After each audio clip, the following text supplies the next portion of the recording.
Sound is the vibration of air perceived by our ears. Healthy ears can perceive sound waves of frequencies from about 20 to 20,000 Hz.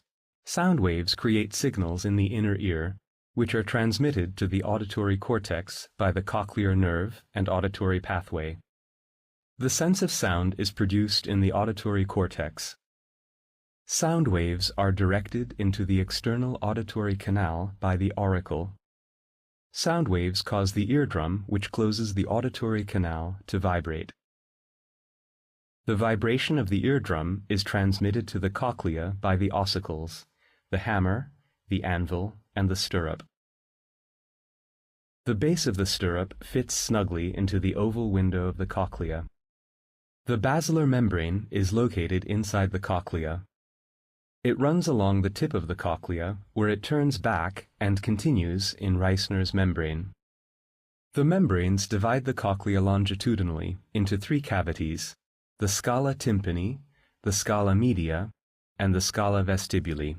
The cochlea is filled with a fluid, which is vibrated by the stirrup. Higher frequency sounds cause vibrations of higher frequency in the liquid, which are absorbed in the initial section of the membrane. Lower frequency vibrations generated by deep sounds enter the cochlea and become absorbed closer to the tip. Vibration is absorbed, an electrical signal is produced which is transmitted into the brain. The pitch of the sound is encoded by the site of absorption. Electrical signals are generated in the organ of Corti. Vibrations spreading inside the cochlea push the tectorial membrane against the hair cells found on the basilar membrane and bend them, generating a signal in the cells.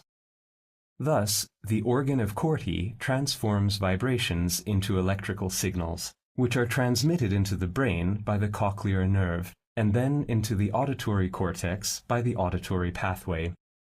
Finally, the sense of sound is produced in the cerebral cortex.